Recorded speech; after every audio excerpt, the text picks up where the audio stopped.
Hi friends, welcome back to Karna's cooking channel. ఈరోజు ఇంట్లోనే సింపుల్గా బేకరీ స్టైల్లో జెల్ కేక్ తయారు చేసుకుందాము. టేస్ట్ చాలా బాగుంటుంది.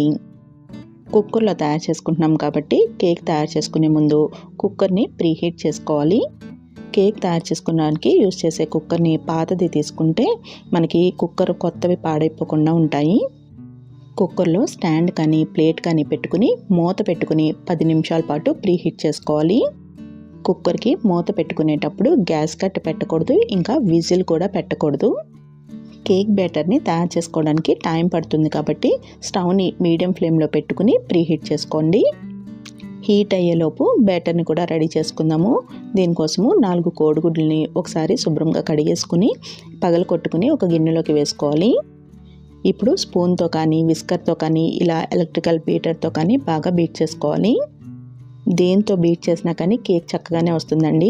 మనం ఇలా ఎలక్ట్రికల్ బ్యాటర్ యూజ్ చేసాము అంటే కొంచెం త్వరగా అయిపోతుంది, ఎక్కువ శ్రమ లేకుండా ఉంటుంది.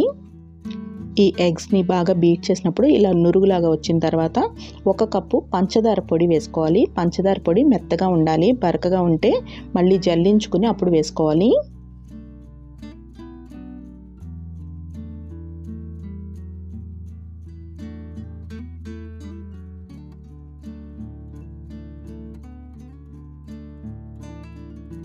పంచదార అంతా కరిగే వరకు బీట్ చేసుకున్న తర్వాత దీనిలోకి వెనీలా ఎసెన్స్ కానీ బటర్ స్కాచ్ ఎసెన్స్ కానీ ఒక 1/2 టీ స్పూన్ వరకు వేసుకోవాలి.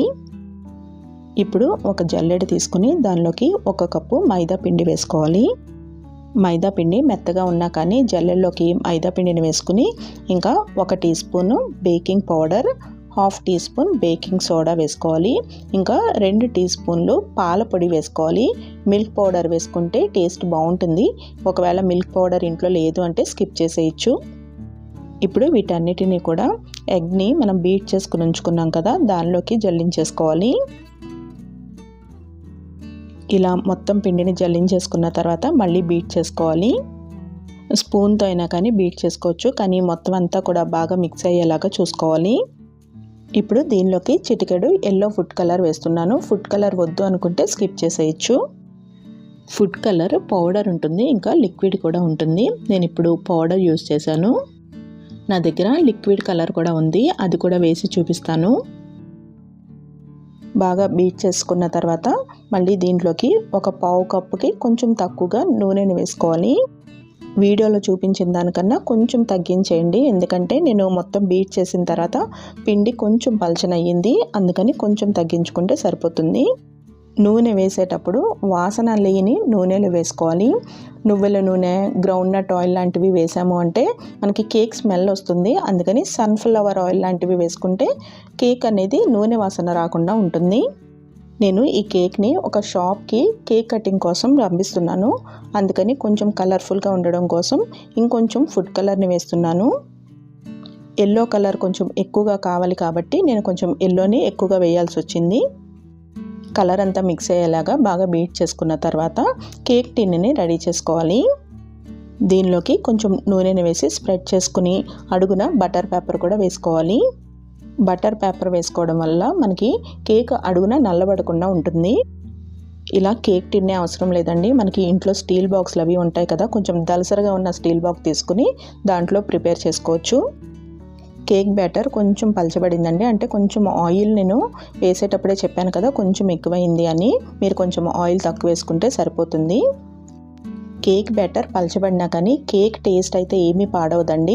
కేక్ తయారు చేసినప్పుడు పైన కొంచెం జిగురుగా అనిపించినట్టు ఉంటుంది అంతే. కేక్ బ్యాటర్ మొత్తం ఇలా టిన్లోకి ట్రాన్స్ఫర్ చేసుకున్న తర్వాత 2-3 సార్లు ట్యాప్ చేసుకోవాలి. ఇప్పుడు ప్రీహీట్ చేసుకున్న కుక్కర్లోకి ఈ కేక్ బ్యాటర్ టిన్ని పెట్టేసుకుని మూత పెట్టేసుకుని స్టవ్ని మీడియం ఫ్లేమ్లో పెట్టుకుని 30 నుంచి 35 నిమిషాల పాటు ఉడికించుకోవాలి. కేక్ ఉడికేటప్పుడు అస్తమాను మూత తీసేసామంటే కేక్ చల్లబడిపోయి మనకి టైం ఎక్కువ పడుతుంది.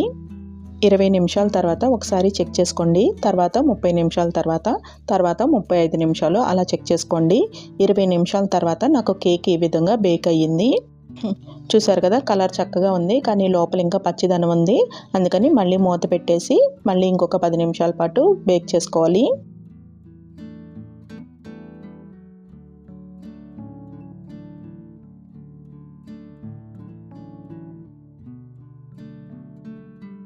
30 నిమిషాలకి కేక్ చక్కగా ఉడికిపోయిందండి.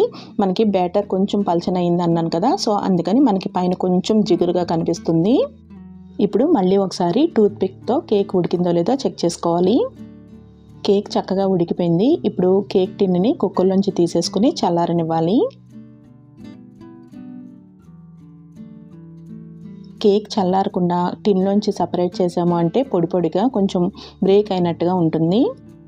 కేక్ చల్లారిందో లేదో చెక్ చేసుకుని చల్లారిన తర్వాత ఇలా చాకుతో ప్రెస్ చేసుకోవాలి. ఇలా మనకి ఇలా లోపలికంటా పెట్టి ఇలా ముందుకి ప్రెస్ చేసినట్టయితే మనకి కేక్ చక్కగా సపరేట్ అయిపోతుంది. ఇప్పుడు కేక్ని ప్లేట్లోకి ట్రాన్స్ఫర్ చేసేసుకోవాలి.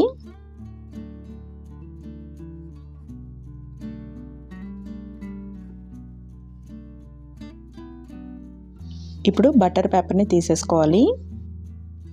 ఇలా తయారు చేసుకున్న స్పాంజ్ కేక్ ఫ్రిడ్జ్లో పెట్టుకుంటే 4-5 రోజులు నిల్వ కూడా ఉంటుంది.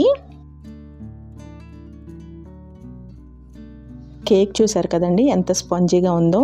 ఇంత పర్ఫెక్ట్గా రావాలి అంటే వీడియోని స్కిప్ చేయకుండా మొత్తం ఫస్ట్ నుంచి లాస్ట్ వరకు కూడా సేమ్ ప్రాసెస్లో చేశారంటే మీరు కూడా ఇంత మంచి టేస్టీ స్పాంజీ కేక్ని ఎంజాయ్ చేయొచ్చు. బర్త్డేకి హోమ్ మేడ్ కేక్ తయారు చేసుకోవాలి అంటే బర్త్డే రోజు ప్రిపేర్ చేసుకోవాలి అంటే కొంచెం టైం టేకింగ్ కదండి. అందుకని ముందు రోజు తయారు చేసేసుకుని ఫ్రిడ్జ్లో పెట్టుకుని మనం ఎప్పుడు కావాలంటే అప్పుడు అంటే 2 డేస్ తర్వాత అయినా కూడా మనం పైన క్రీమ్ని అప్లై చేసుకుని కేక్ని తయారు చేసుకోవచ్చు.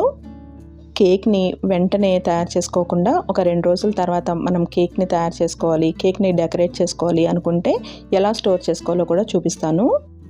మనకి ఇలాంటి ట్రాన్స్పరెంట్ ఫ్రూట్ వ్రాపర్ ఉంటుంది కదా, దాంతో ఫుల్గా కవర్ చేసేసుకోవాలి. ఇలా కవర్ చేసిన స్పాంజ్ కేక్ని ఫ్రిడ్జ్లో పెట్టేసుకోవాలి.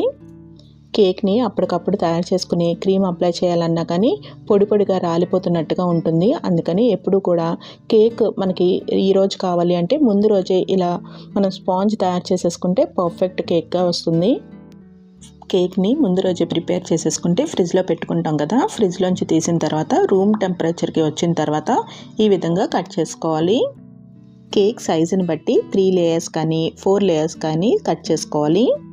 ఇప్పుడు స్పాంజ్ కేక్ పైన షుగర్ సిరప్ని అప్లై చేసుకోవాలి. షుగర్ సిరప్ కేక్ పైన వేసిన వెంటనే లోపలికి చక్కగా వాటర్ పీల్చేసుకుంది అంటే మనకి కేక్ చక్కగా బేక్ అయినట్టు. షుగర్ సిరప్ అంటే పంచదారలో కొన్ని నీళ్లు వేసుకుని కలుపుకొని పంచదార నీళ్లు తీయగా ఉండేలాగా చూసుకోవాలి. ఇలా ఒక లేయర్ పైన షుగర్ సిరప్ని వేసిన తర్వాత పైన క్రీమ్ని కూడా అప్లై చేసుకోవాలి. క్రీమ్ని బీట్ చేయడం చూపించట్లేదండి, లాస్ట్ వీడియోస్లో కేక్ ప్రిపరేషన్ ఉంది కదా వాటిల్లో చూపించాను కదా, అందుకని దీంట్లో చూపించట్లేదు.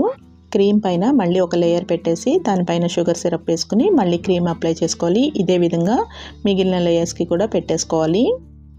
కేక్ పైన క్రీమ్ అప్లై చేసుకునేటప్పుడు కొంచెం ఎక్కువగానే పెట్టుకుంటే మనకి డెకరేషన్ చేసుకునేటప్పుడు మనకి ఈజీగా ఉంటుంది. కేక్ని ఇంట్లో తయారు చేసుకుంటున్నట్టయితే మనం ప్లేట్ యూస్ చేస్తాం కదా, ప్లేట్ యూస్ చేసినప్పుడు రివర్స్లో పెట్టుకున్నాము అంటే మనకి కేక్ని ఈ విధంగా ఫ్లాట్ చేసుకోవడానికి ఈజీగా ఉంటుంది.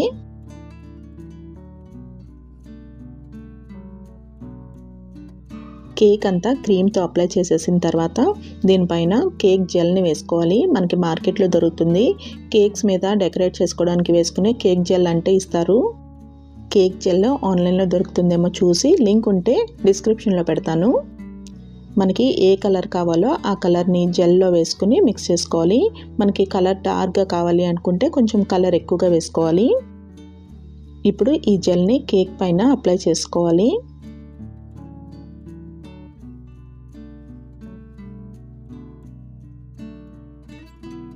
జెల్ కేక్కి సింపుల్ డిజైన్ ఉంటేనే బాగుంటుంది. ఇలా జెల్ అంతా కూడా అప్లై చేసిన తర్వాత పైన షుగర్ బాల్స్ ఉంటాయి కదా, వాటిని వేసుకుంటే బాగుంటుంది. పక్కనంతా క్లీన్ చేసుకుని పైన షుగర్ బాల్స్ని వేసేసుకుంటే మనకి కేక్ రెడీ అయిపోయినట్టే. రెడీ అయిన జెల్ కేక్ని 4 గంటల పాటు ఫ్రిడ్జ్లో పెట్టుకుని అప్పుడు సర్వ్ చేసుకోవాలి. ఈ కలర్ కావాలి అని చెప్పేసి నేను ఎల్లో కలర్ యూజ్ చేశాను. మీకు ఏ కలర్ కావాలి అంటే ఆ కలర్తో కేక్ తయారు చేసుకోవచ్చు. కేక్ అయితే చాలా టేస్టీగా ఉంది. Thank you for watching Karuna's cooking channel.